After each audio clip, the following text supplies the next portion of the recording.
Verona's public health officials, men known simply as the searchers of the town, nailed the heavy wooden doors shut, trapping a single Franciscan friar inside a house suspected of harboring the bubonic plague. The friar, a man named John, had simply been doing his duty, seeking out a fellow brother who was visiting the sick to accompany him on a journey to Mantua. Instead, he found himself caught in the iron grip of a 16th century lockdown.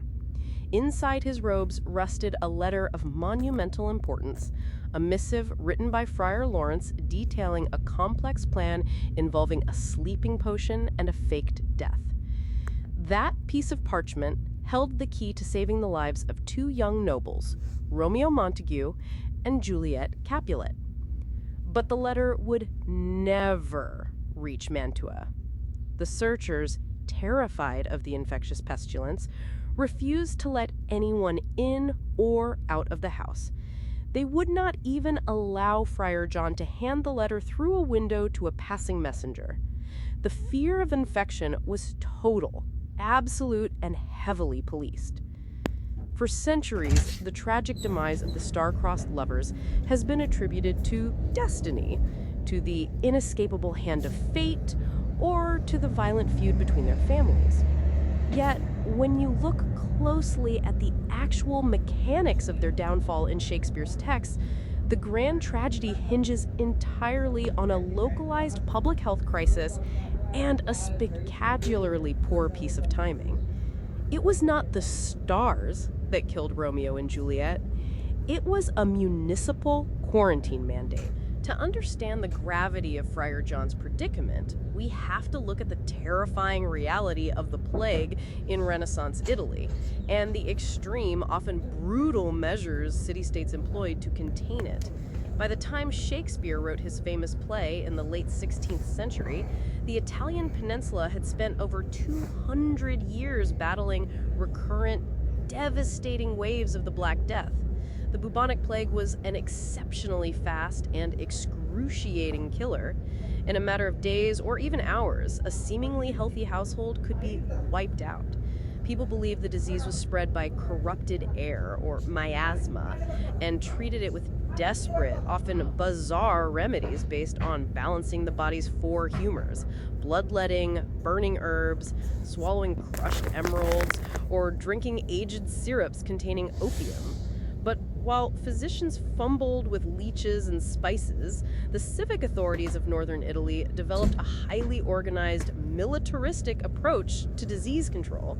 They realized that the movement of people and goods was the primary vector for the pestilence. In response, cities like Venice, Milan, and Florence established permanent health boards, the Provveditori alla Sanità, tasked with monitoring outbreaks and enforcing draconian public health laws. They essentially invented the concept of institutionalized social distancing. The very word quarantine derives from the Italian quarantino, a 40-day period of mandatory isolation imposed on arriving ships and travelers. If an outbreak was detected within a city's walls, the response was immediate and merciless. Travel was banned, markets and taverns were shuttered, the constant bustling traffic of merchants, artisans, and diplomats ground to an eerie halt. And then came the searchers. These health inspectors roamed the parishes looking for the telltale signs of the plague. When they found a sick individual, the entire household was isolated.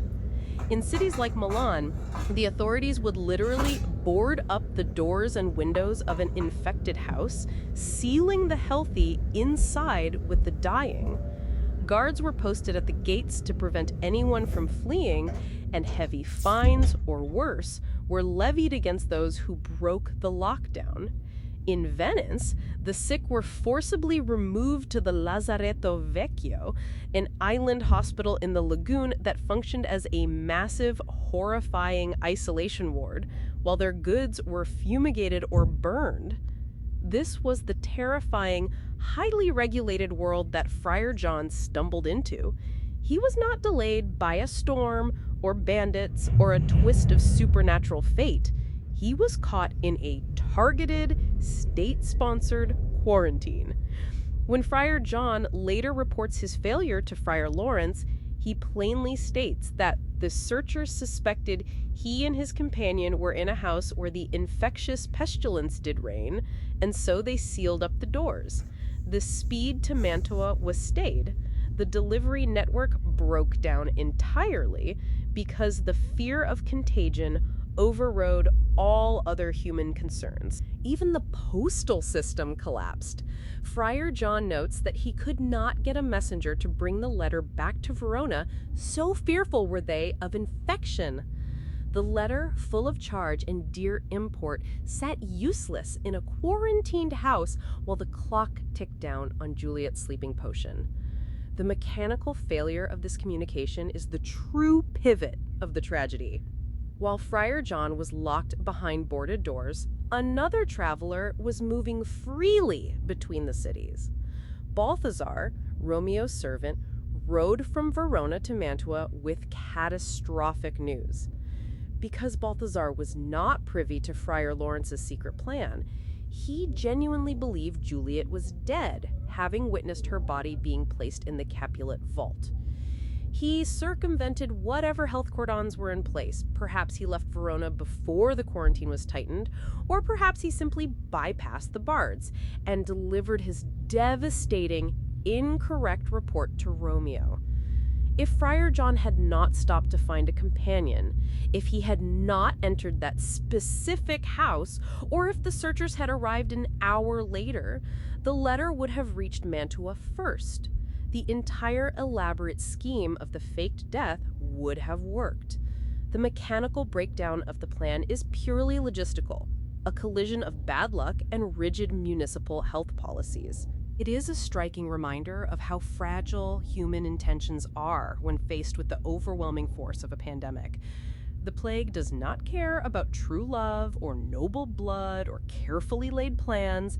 It only cares about transmission, and the state only cares about containment. When Friar Lawrence learns that his letter was never delivered, his reaction is one of absolute panic.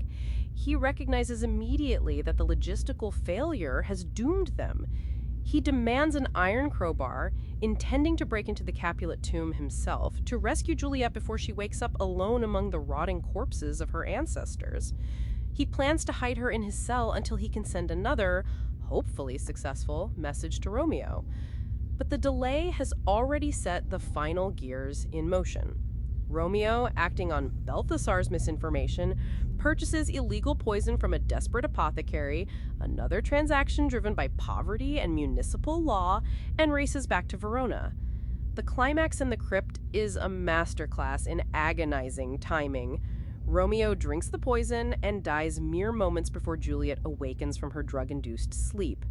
When Friar Lawrence finally arrives with his crowbar, he is too late. The public health crisis of Verona effectively killed them by delaying a single piece of paper. This specific mundane reality grounds the soaring poetry of the play in the dirt and disease of the 16th century. It forces us to view the lovers not just as ethereal archetypes of romance, but as citizens living in a society vulnerable to sudden, devastating lockdowns. The tragedy of Romeo and Juliet is an administrative failure, a missed connection in a time of plague. If you found this breakdown of historical logistics fascinating, please share this episode with a friend who appreciates the hidden gears turning behind our most famous stories.